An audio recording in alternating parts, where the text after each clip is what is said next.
Hello, everyone. Welcome to today's show. Today, we have a special guest with us. Someone who has been not only a dedicated service member, but also a lifelong friend of mine. Marilyn Richards served alongside me in the military. And over the years, she has accomplished so much. Not only did she serve in the United States Navy, but she also served in the United States Air Force. Marilyn has dedicated herself to advocating for the betterment of military veteran lives, ensuring they have the resources and support they need as they transition to civilian life. Marilyn is the founder and owner of Tango Sierra, ETS, where she wears multiple hats as an author, speaker, vlogger, blogger, and career coach. Her passion lies in delivering personalized career services to transitioning military members. And she provides a wealth of valuable resources to enhance their overall well-being and quality of life as they navigate their post-service journey. The inception of Tango Sierra LLC was driven by Marilyn's deep commitment to supporting veterans. Having personally experienced the challenges of separating from the military, not just once, but twice, she recognized the urgent need for a comprehensive and tailored support system for veterans. She knows firsthand the confusion and uncertainty that come with transitioning out of the military, wondering how to interpret all the information from TAPS class, how to write a resume, how to translate military skills into civilian terms. In 2005, she faced these obstacles alone, and it eventually led her to work as a contractor on an Air Force installation, marking the beginning of her journey into federal contracting and employment. With over 20 years' experience, Marilyn has since dedicated her career to helping service members transition into their next chapter, regardless of the industry. Marilyn Richards is truly a force for positive change and an advocate for veterans everywhere. We are honored to have her here today to share her journey and insight. Thank you. Marilyn Richards. Yay, thank you. Oh, you're welcome. How are you today, Marilyn? Oh, I'm doing great. How are you? I'm really, really good. I'm happy that we have this platform to be able to chit chat and get to more people for what you're advocating for veterans and things, which is great. Yeah. Of course, you and I, being veterans, we understand the difficulties of transitioning after service. And so I do what I do because I, personally have experienced the heartache and the disorientation of transitioning and adjusting back to civilian life. So I'm ready whenever you are. Yeah, I mean, we can get right into it if you want, but I mean, the transitioning, I had the same experience that you did, which most veterans have of transitioning from the military structured life to the outside kind of free for all world that we could get back into as civilians. But Absolutely. yeah, I wanted to know a little bit. I guess not just me, because I really know a lot about you because we've been friends for many, many years. I think over 20 years now. I want the audience in the world and people out there to really get to know who you are. So I want to know. Can you tell me about like your upbringing and what your life was like before joining the military, or Yeah. even thinking about the military? Oh, yes. So I grew up, born and raised in California, been a West Coast girl my whole life, and I moved to the Midwest 5 years ago.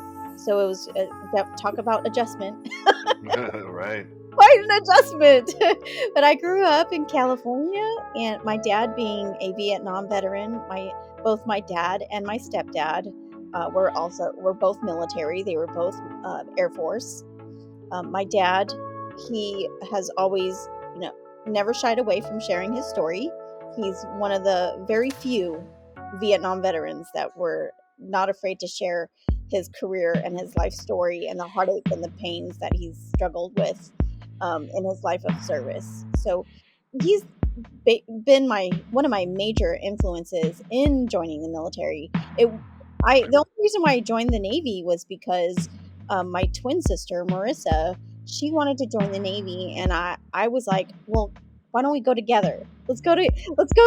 We're gonna graduate high school anyway, and so let's do it together. And that's what we did. We went to boot camp, and then she got stationed in Hawaii, and I got stationed in Bremerton, Washington.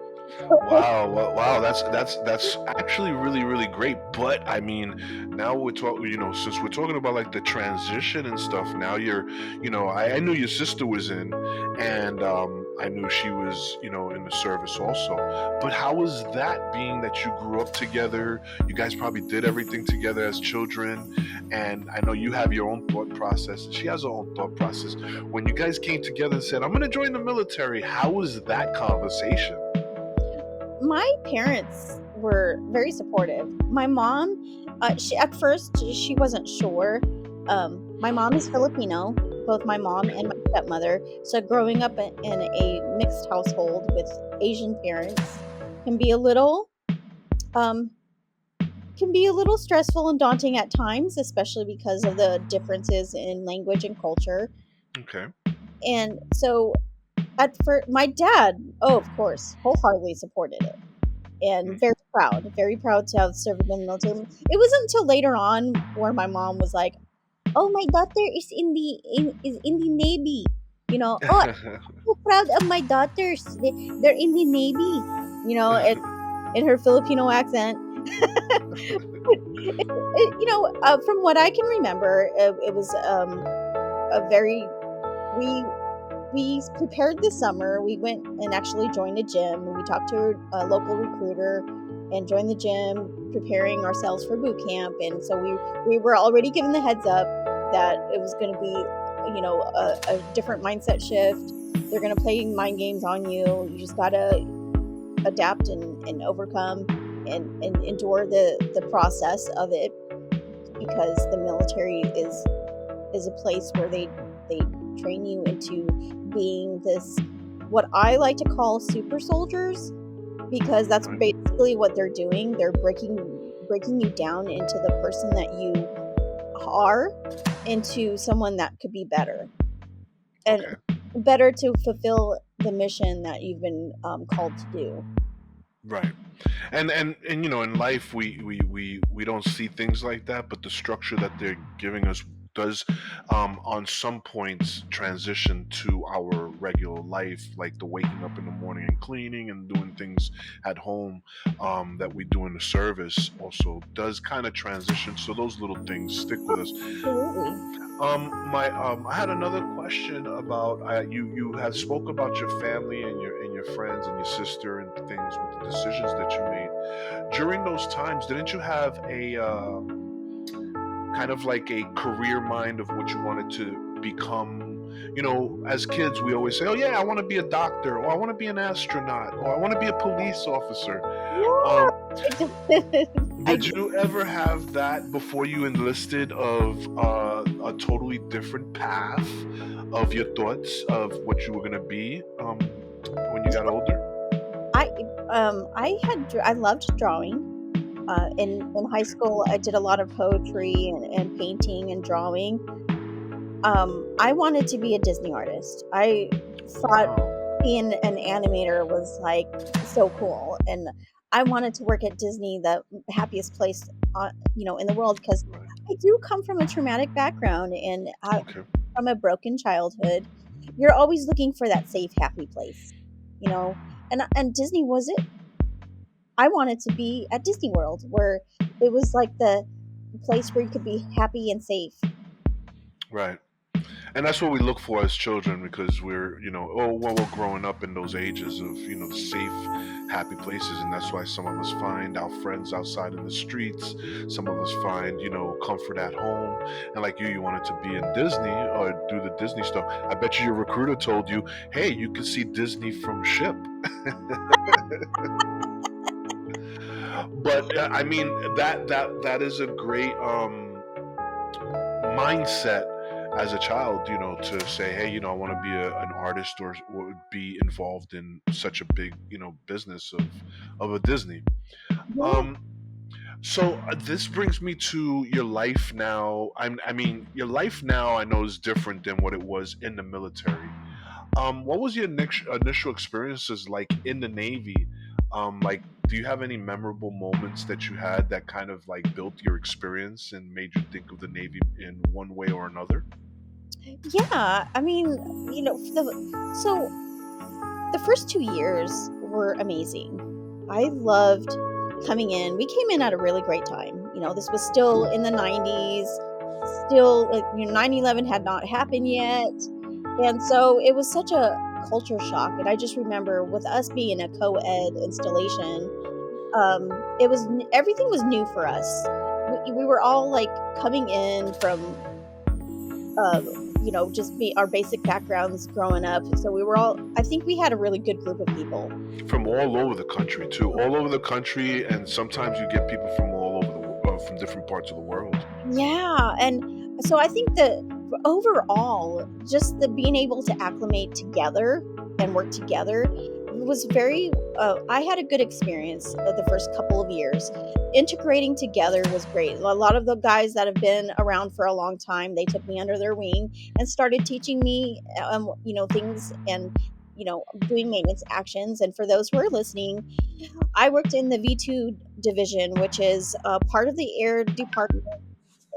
When you're stationed on an aircraft carrier, there's 4 divisions, and V2 was known as the loss and recovery division.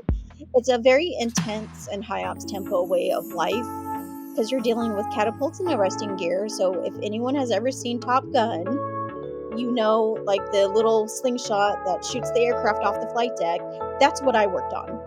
And so it was very laborious. It was very arduous. Dangerous, very dangerous too. Oh, being on the flight deck, of course, is very dangerous. Like our air boss used to say, you always had to have your head on a swivel because you Right. just never know what's going to happen. And that's true in life. You always have to be aware of your surroundings. Not in a paranoia kind of way, but you always want to be vigilant and intentional when you're in living life, right? So my job in the Navy, I went in undesignated. I didn't really have an idea of what I wanted to do. For the people out there that don't know what undesignated means, can you give them a little bit of a explanation of what that means? Okay, yes. So my sister and I, we did not choose an area or career field to focus on. We went in undesignated, meaning like we can go anywhere once we finish boot camp, and once we've decided what area we would like to work, then we can work towards that goal of getting certified or qualified doing that job. Okay. So all you guys and people out there, it's kind of similar to you working at a Walmart, and you want to work towards the supervisor position, or you want to work towards electronics department. And then you work your way up. And then you work your way up, right? You start at the basic level and the basic position, and then you earn your way, or you work towards that of getting promoted. Now let me ask you a question. Being a woman, and laws have changed dramatically throughout my parents' days, your parents' days, and us even getting older. We're not young chickens anymore, as I like to say. But as a woman joining a service that in the past has had the bad rep of that we go out there and kill babies and children and and things like that.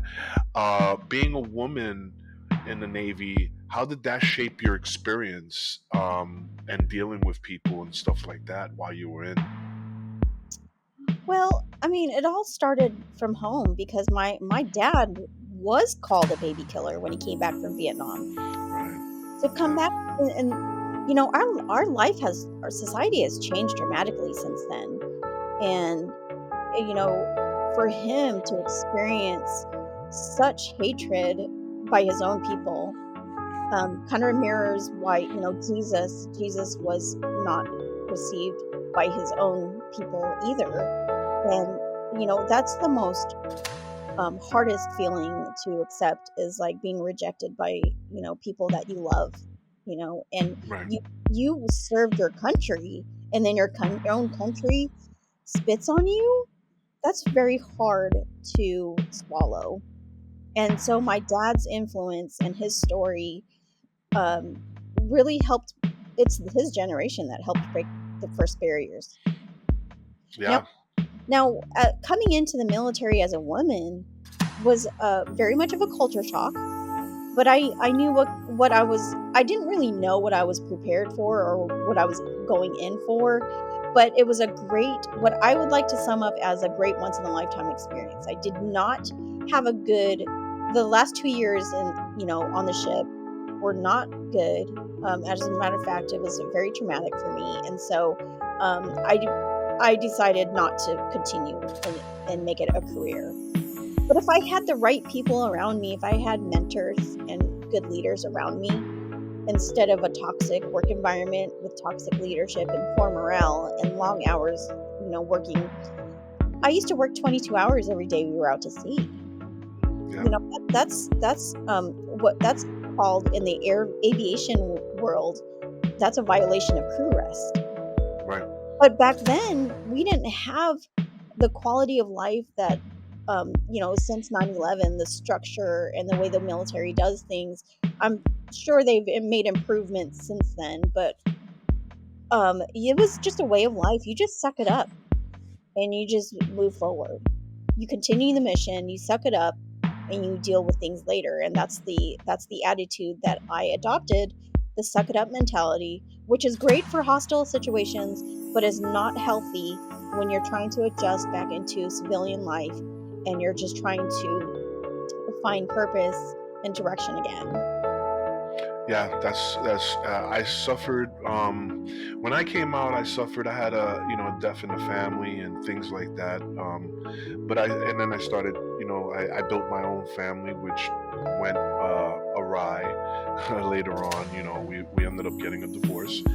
But we we come out of the service with these experiences, and we don't see that what our parents have embedded in us carry over. And then when we're there, we kind of like amplify it, what we've been taught, and then we make it a little bit better in the service. I mean, when I came in, I think there was just bringing women into the service. Mhm. And when they were just bringing women into the service, it was an adjustment period, of course. And being that we're coming from the streets, and we're just coming across, now we're in these confined spaces with these women and men and things like that. It's like, okay, there's an adjustment here, we got to figure this out. Right. And it's the suck it up, like you said, it's the suck it up mentality that we have to have there, because we're either at war or we're doing something that's in a dangerous capacity, that we need to do what we need to do and just forget about the world and just get that job done. Always about the mission. Exactly. At the end of the day, you're just, gender doesn't play a role when you're trying to accomplish a mission. You're there to support each other. Now, there are men out there that, might be old-fashioned, and they might say that a woman's place is not on the battlefield. Now, let me correct that, because women have not yet, the combat roles have not yet been opened up to women. Women have been in supportive roles since the establishment of, even the WACs in the military, like the women's the Army's nurse corps, Right. and the WACs, like those women kind of paved the way for what we're doing now. It's just opened up more opportunities for women to serve in different capacities other than medical or supplies. Right. And so I want, and because you said something earlier, you said that the gender, like there's always been male and female. I just think a lot of people kind of take it out of context. Like, we've always been there. We've always supported men at war, but now it's just the roles have been opened to allow women to serve in greater capacity. So the dynamic of the co-ed movement or phase that we had, been integrated like in that phase of time. It's just we've always been there, but this was a different movement of the co-ed environment, if that makes sense. Yeah. The adapt, improvise, overcome. That's what we're trained to do. We're trained to adapt, to improvise and overcome those challenges that even we face together as men and women serving right alongside each other together. Now, there's some, sorry, I'll let you speak in 1 second. Oh, no. I have I was just chewing on something in my mouth. I'm like, oh, okay. I was like, okay, together. Hold on. no, it's okay. Go ahead. Sorry for cutting you off with just the facial movement. Well, I, as a woman, I do believe that we have different. There's only so many things that we can do as women.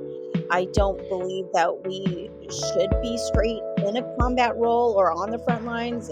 In infantry, I don't necessarily agree that a woman should be right there because, like I said, men are protectors and they want to protect the women that they serve with as well. Now, there's some bad apples that we've had to serve with. There's some bad guys with ill intentions, but for the most part, a lot of the guys that, including you, that I'm happy to say that I'm so glad I got to serve alongside of you, because you are truly my brother's keeper. Right. And I've gone into it, I've gone into it with a single parent home, which is my mom, which was the sole breadwinner in the house. And, I was a bad seed as a kid because I wanted to be very, very independent. And seeing what she went through and then seeing how she adapted, as a woman, she adapted to both roles. To take me to baseball, do those things. I looked at it when we were in the military the same way. I was like, the women that are here are adapting, so give them the choices, the options to serve on whatever playing field they want to serve on, because they can do just women and men.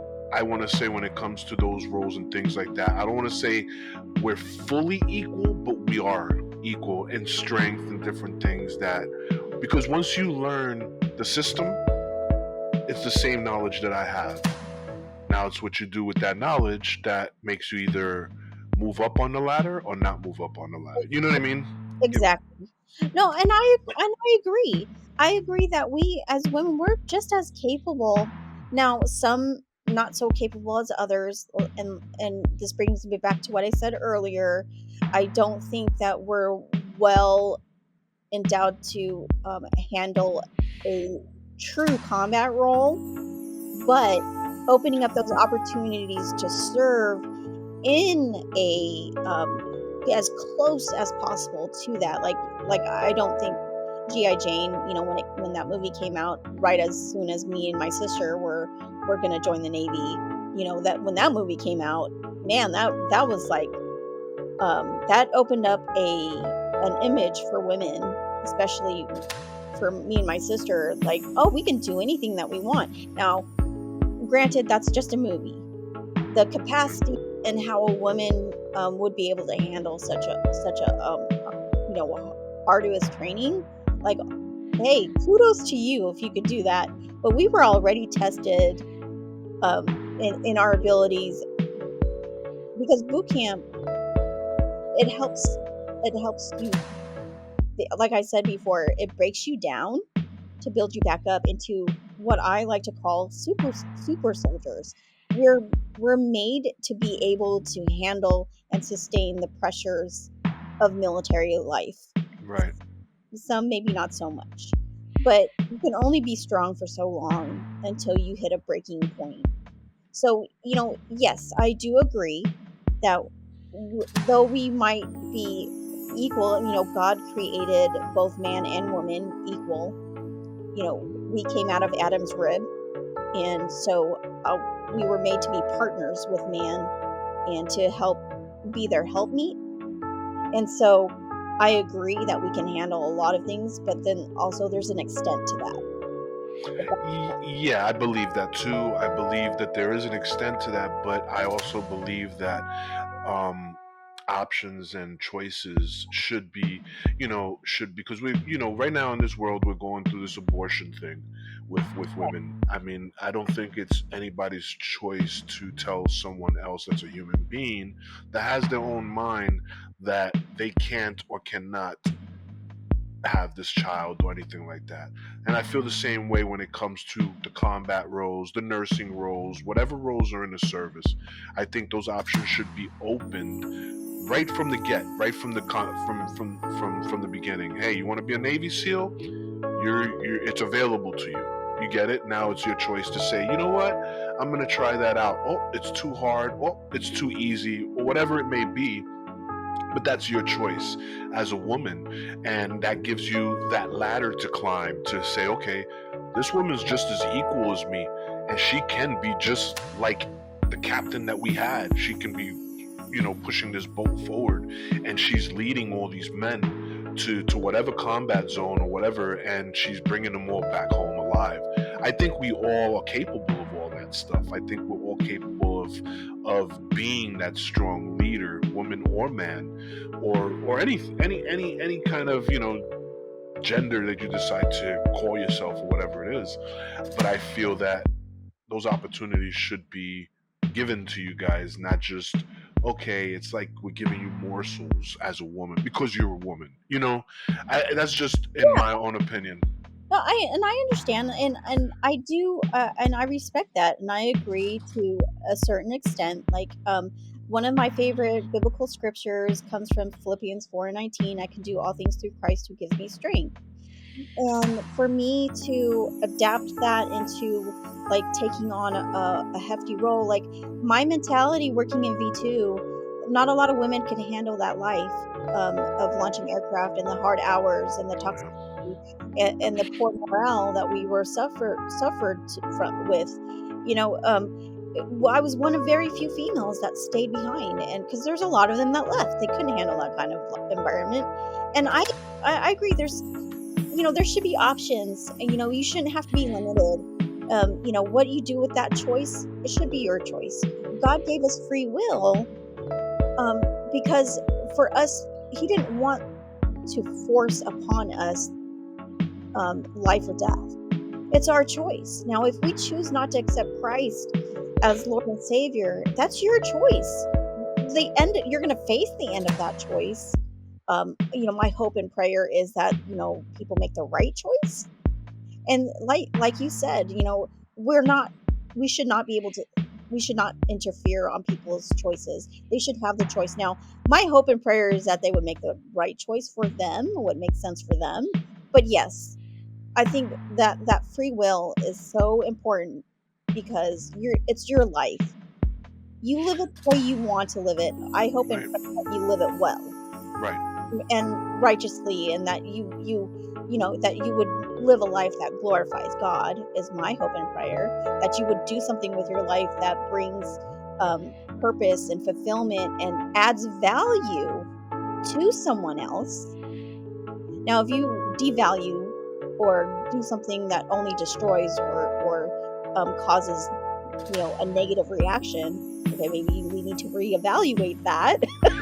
Right. Your choices aren't the best, but I do agree. The whole deal. Elections are coming up. We all know, like, we're in a very political divide right now, and abortion is a hot topic.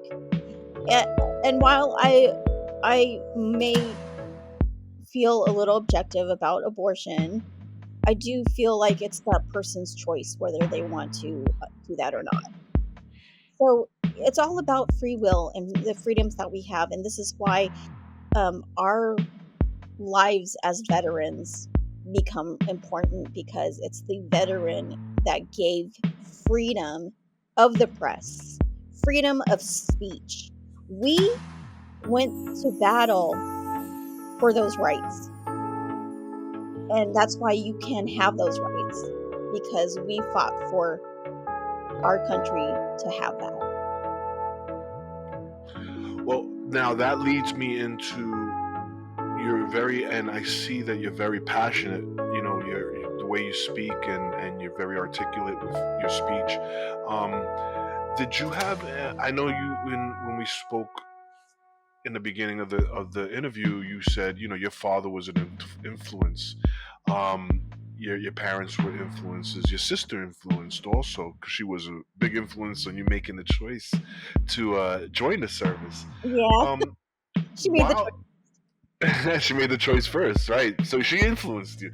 So my question would be, while serving in the service, did you have any mentors that you considered kind of like a father figure? Or I know we all considered each other brothers and sisters because we're serving and we're living together. Um, but did you ever have somebody that just said, you know what, he reminds me of my father, and you got taken under the wing to be able to do your job to the utmost ability? There might have been a few guys, like the old salty dogs that we called, those guys that I loved and adored. I mean, eventually they retired, but Petty Officer Fritz, he was such a cool guy. He was so laid back. Oh, Chief. Oh gosh, I forgot his name. He washed out of the Buds program and then came into V2. He was an amazing leader. I loved him. He was not about politics and bureaucratic, issues. He was like, get your job done and you're out of here. You're not sitting around waiting for other work centers to finish. Like, once you're done, you guys need to go and enjoy liberty. Bye. Right. Chief was awesome, and I remember he came into V2 because he had washed out of the Buds program, because he went to challenge himself to become a SEAL. Unfortunately, he injured his knee. I think it was his knee or his ankle, some one of his lower extremities, and so then he came to our command, and then he had to ride out his career. So I think he was also just very very upset.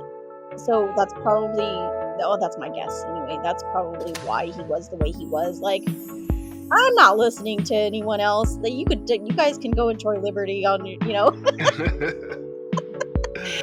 funny. Oh, go ahead. No. You can finish. I was gonna say that we're at 30. We're at 30 minutes right now. Oh, and, okay.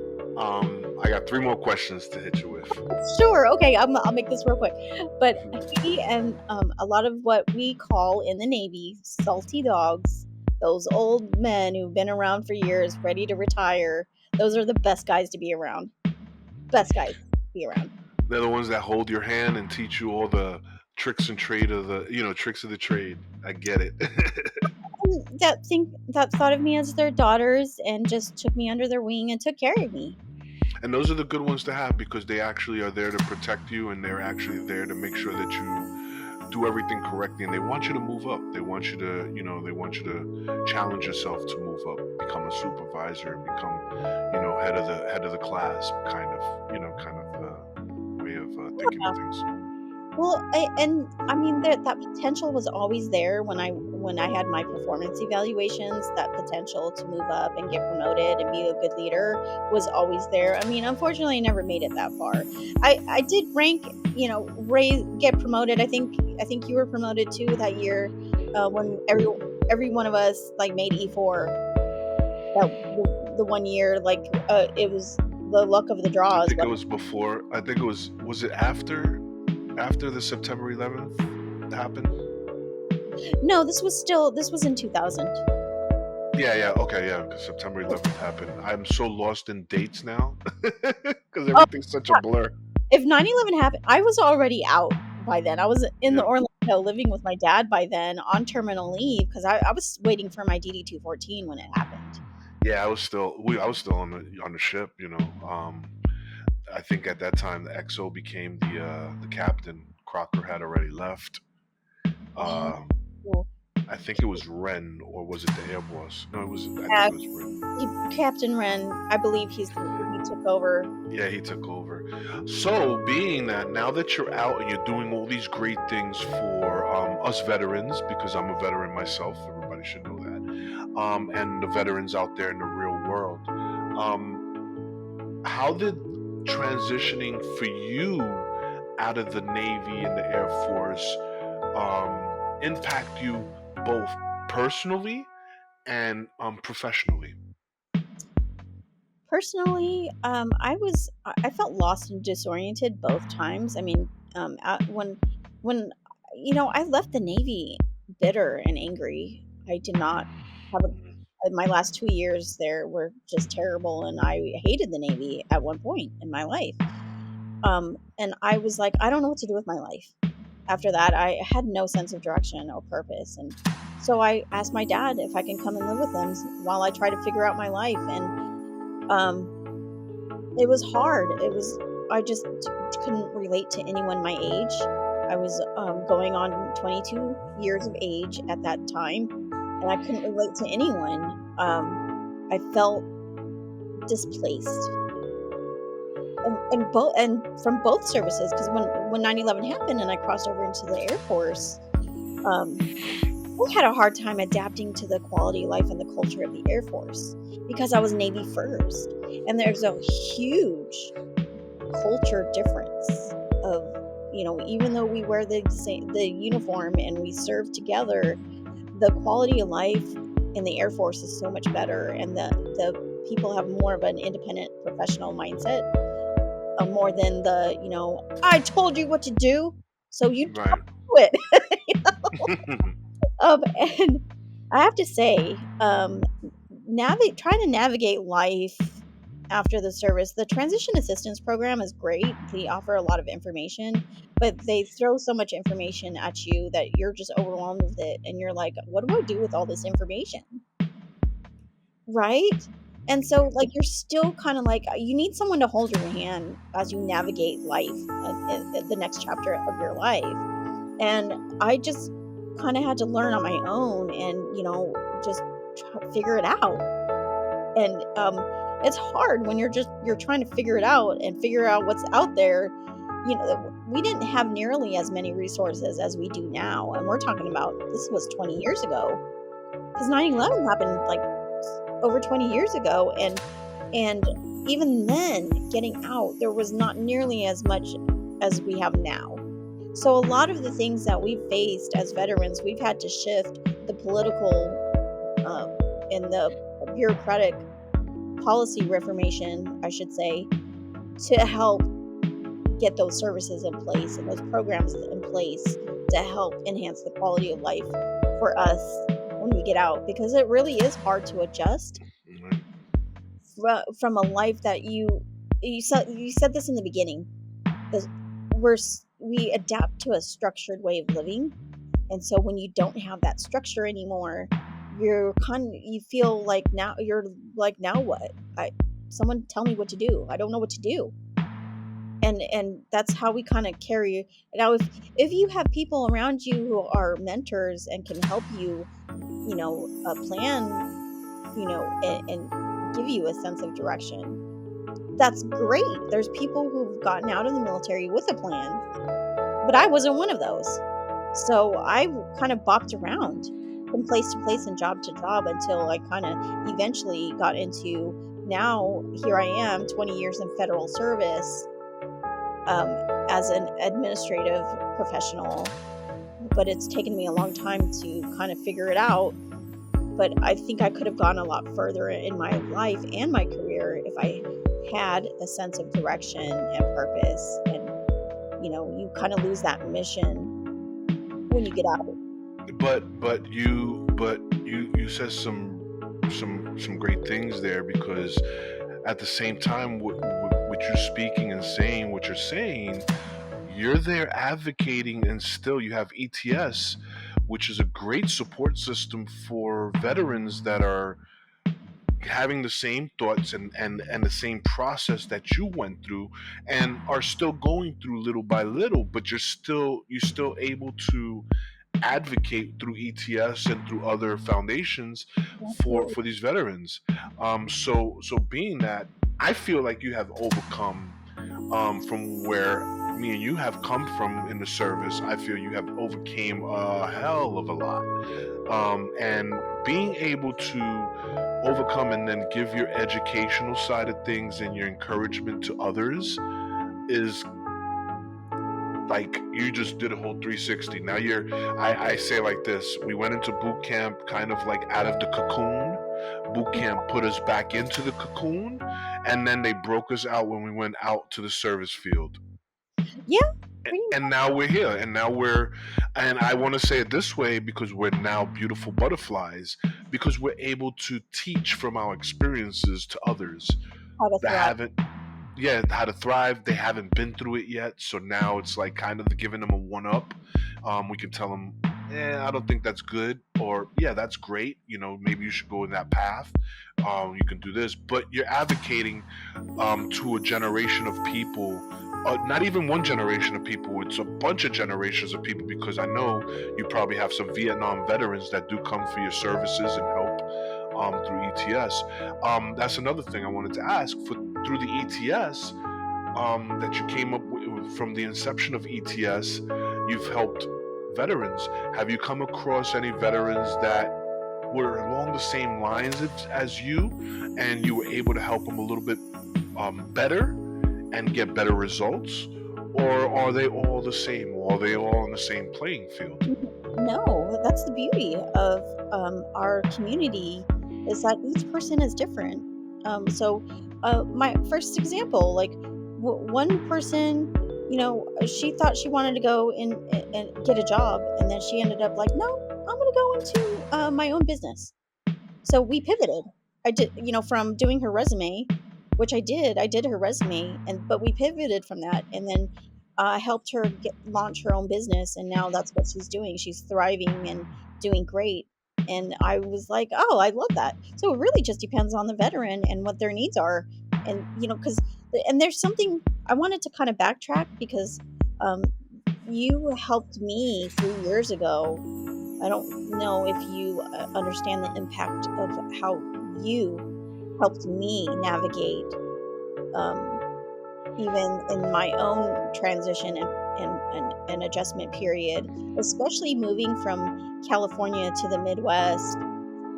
When in 2020, in the beginning of the year, this was right before COVID, when I suffered a severe trigger, and I didn't know the situation I embarked upon was going to trigger me.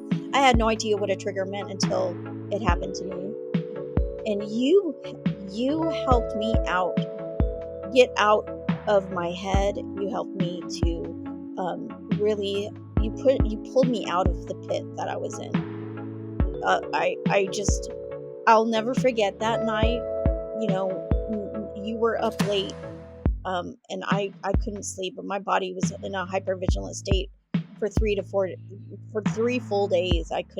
My body wouldn't stop shaking, and I was struggling. And being able to, have that phone conversation with you, and have you just be my battle buddy, was like life changing. It was a lifesaver, literally throwing out a lifesaver, while I'm drowning, and holding on to it for dear life, hoping I don't sink. And it's an honor. It was an honor, and it's always going to be an honor for that, because at the same time that you say, you might not know that you made this impact. You also made the impact on me, because we are battle buddies, and being that you were going through something, I might have been going through something at that moment too, that having this conversation with you helped me out of it. It might have not have been shown like full facade, because you had maybe more of a impactful, something that was going on with you that was more impactful, but there might have been something going on with me, and you helped me through it too. And you always help me through it every time we talk. And that's what we're there for. And this is the great thing. This is the great thing that I want the audience to understand about having joined the military on a voluntary basis, that we created this bond of people that are lifelong friends, and they weren't even kids together, Right. but they became lifelong friends, like they were kids together in the same neighborhood and knew the same parents.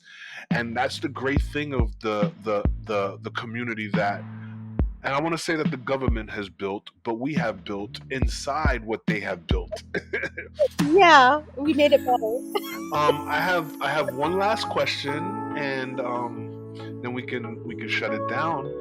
But I thank you so much for even being here and giving me your time to take part in this project with me. Yeah, I So thank you. so I know your experiences. I know your experiences in the Navy has shaped parts of you and the way you think of things. But how life is going, we're looking from the inside out, and sometimes we're looking from the outside in Hmm. of in our life.